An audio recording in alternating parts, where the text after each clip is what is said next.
Warfare का युग है, उसकी शुरुआत रमन ये समझ में आ रही है पूरी दुनिया को। जितने ड्रोन का इस्तेमाल यहां पर हो रहा है, मुझे नहीं लगता अभी अगर बाकी युद्धों का कंपैरिजन किया जाए तो जिस स्केल पर ये ड्रोन वॉरफेयर हो रहा है भारत और पाकिस्तान का, और ज्यादातर ड्रोन्स का ही इस्तेमाल किया जाना, ये इस बात की ओर अंदेशा दिखाता है कि भाई एयरफोर्स से भी ज्यादा, मिसाइल से भी ज्यादा अब आने वाले युद्ध जो है वो ड्रोन से लड़े जाएंगे। और भारत का रिस्पांस और पाकिस्तान का एक्शन, दोनों की जरा समझाते हुए विस्तार समझाइए, ड्रोन वॉरफेयर कितने खतरनाक लेवल पर पहुंच चुकी है। जी हाँ, बिल्कुल। देखिए, ये लड़ाई जो है वो अब अनमैन्ड एयरक्राफ्ट व्हीकल यानी कि जिसे हम ड्रोन के नाम से जानते हैं, उस ड्रोन के माध्यम से लड़ाई लड़ी जा रही है। क्योंकि लाहौर के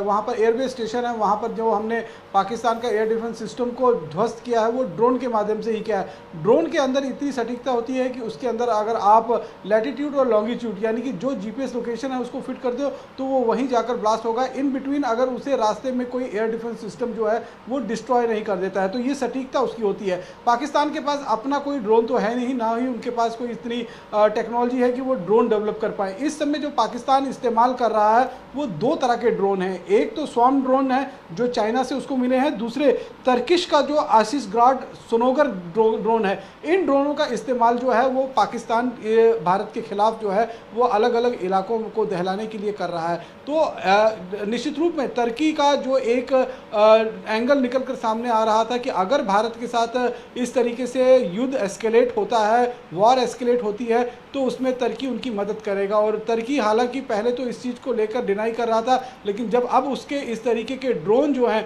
वो इंडिया की सरजमी में एयर डिफेंस सिस्टम जो हमारा है वो उनको ध्वस्त करता हुआ नजर आ रहा है, तो आप ये समझिए उनकी पोल खुलती हुई नजर आ रही है। वो तुर्की इस समय वो बेशरम कंट्री बन चुका है कि जिसके इलाके में जब भूकंप आया था तो सबसे पहली मदद जो है वो भारत की तरफ से उसको भेजी गई थी, और आज वो उसका वो बदला जो है वो पाकिस्तान का साथ देकर कहीं ना कहीं निभा रहा है। दूसरा, चाइना की अगर हम बात करें तो चाइना के एक अपना इंटरेस्ट जरूर है इस समय। चाइना अगर देखें तो जिस तरह से वो सीपेक प्रोजेक्ट उसका वहां चल रहा है, मैं आपकी बात आप आगे बढ़ाइएगा, लेकिन आपने बहुत महत्वपूर्ण बात यहां पर करी। जब टर्की में जो भूकंप आया था 2023 की बात करते हैं रमन, तो इंडिया ने ऑपरेशन दोस्त यहां पर चलाया था, यानी दोस्ती निभाई थी, और ये इन्होंने दोस्ती का सिला दिया है। और हमने रमन ड्रोन भेजे थे उनके लिए। हमने कौन से ड्रोन भेजे थे? हमने गरुड़ एयरस्पेस के ड्रोन भेजे थे, ताकि जो मलबे में लोग फंसे हुए हैं उनको निकाला जा सके, उनको ट्रैक किया जा सके। ये मॉडिफाइड किसान ड्रोन्स के रूप में ये मेडिकेशन, ये दवा, ये खाना लेकर जा रहे थे।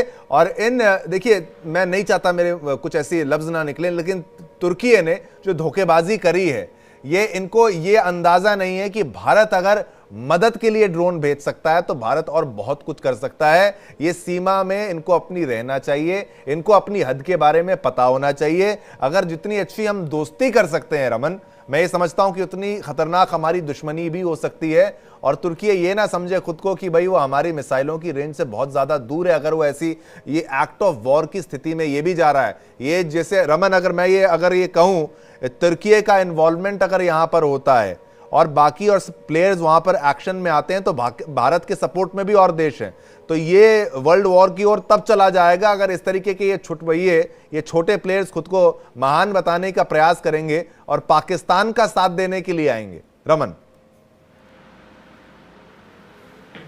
जी हाँ, बिल्कुल आपने सही कहा कि पीठ पर छुरा घोंपने वाला काम जो है वो टर्की ने किया है। जिस तरीके से टर्की की मदद 2023 में उस विनाशकारी भूकंप के दौरान हमारी सेनाओं ने किया, हमारे तरफ से जो राहत सामग्री भेजी गई, उससे वो दोबारा अपने पैर पर खड़ा होने के लायक बन पाया। लेकिन आज जिस तरीके से पीठ पर छुरा घोंपते हुए पाकिस्तान का साथ जो है वो हमारे इस आतंकवाद की लड़ाई, क्योंकि हम जो लड़ाई लड़ रहे हैं वो किसी देश के खिलाफ नहीं है, हमारी लड़ाई जो शुरू हुई थी वो आतंकवाद के खिलाफ हुई थी, जो इंसानियत का कत्ल कर रहे हैं उनके खिलाफ शुरू हुई थी। लेकिन अब उस इंसानियत की जो लड़ाई, हम इंसानियत के कत्ल करने वालों के खिलाफ जो लड़ाई शुरू की थी वो पाकिस्तान की सेना के साथ लड़ाई जो है वो शुरू हो गई। और ऐसे में अगर कोई भी देश हो, चाहे तुर्की हो चाहे चाइना हो, चाइना को भी अगर आप ये समझ लीजिए, अगर चाइना भी उनकी मदद कर रहा है, हालांकि उसके अपने जो है वो इंटरेस्ट उसमें हो सकते हैं, लेकिन उसे ये समझना चाहिए कि भारत इतना बड़ा मार्केट है कि अगर भारत ने चाइना के रमन तो आप ये समझिए चाइना की अर्थव्यवस्था रमन, तुर्की की अगर बात की जाए तो मैं 2-4 एड ऑन्स करता रहूंगा क्योंकि ये डिस्कशन लंबा चलेगा, काफी लंबे।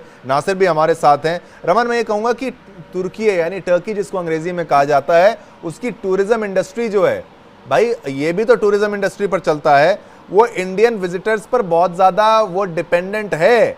2023 की अगर बात की जाए तो यहां पर 2.75 लाख 2,75,000 इंडियन टूरिस्ट जो टर्की में गए थे, और ये अगर 2024 की बात की जाए तो ये 20% बढ़ा। ये 3,25,000 टूरिस्ट भारत से यहां पर गए।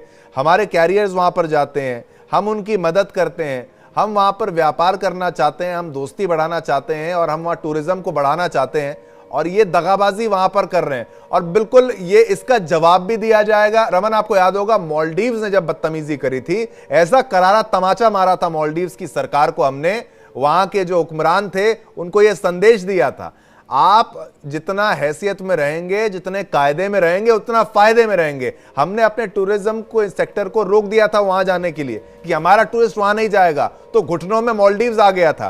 तुर्की भी लंबे समय तक ज्यादा एक्शन में आने का प्रयास करेगा, हीरो बनने का प्रयास करेगा, वो भी समझ जाएगा। और चीन की बात आप कर रहे थे, चीन की बात आप कंटिन्यू रखिए।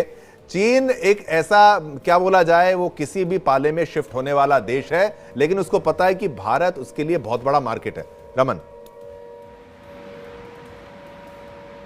जी हाँ, बिल्कुल। देखिए, चीन के लिए, चीन को पता है कि भारत एक बहुत बड़ा मार्केट है, और अगर भारत ने ये ठान लिया, संकल्प कर लिया कि हम चीन की वस्तुओं का जो है वो बायकॉट करेंगे, तो आप ये समझिए औंधे मुंह चीन की अर्थव्यवस्था जो है वो गिर जाएगी। क्योंकि करीबन 25% जो खपत है वो भारत देश में चीन की प्रोडक्ट्स का होता है। सुई बनाने से लेकर हर चीज़ जो है वो चीनी प्रोडक्ट्स का जो है वो भारत इस्तेमाल कर रहा है यहाँ पर, और अगर उसका बायकॉट हमने शुरू कर दिया तो आप ही समझिए उसकी अर्थव्यवस्था कहाँ जाएगी। आपने मालदीव्स की बात की, कनाडा का भी आपने उदाहरण देखा होगा कि किस तरीके से जब कनाडा की तरफ से आंखें दिखाने की कोशिश शुरू की गई थी, तो उसको इस तरीके से उसके स्क्रू जो है वो टाइट किए गए थे कि तीसरे दिन ही जो वो अपने आप में अपनी औकात में आ गया था और माफ़ी मांगता हुआ लगातार जो है वो नज़र आ रहा था। तो इस समय भारत की अगर हम तुलना करें विश्व, बिल्कुल, बोलिए बोलिए बोलिए। हाँ जी हाँ, मैं ये कह रहा था कि अगर हम भारत की तुलना करें पूरे वैश्विक स्तर में, तो इस समय हमारी जो ताकत है वो विश्व की चौथी अर्थव्यवस्था के रूप में हम उभर कर सामने आए हैं। तो ये कहीं ना कहीं चीन को चुभ रहा है, और मेरा ये आकलन है, और हो सकता है कि ये गलत हो, लेकिन जहाँ तक मेरा एक्सपीरियंस काम कर रहा है कि जो बायसरन घाटी में आतंकी हमला हुआ था उसमें चीन का भी कहीं ना कहीं बैकएंड से हाथ रहा था।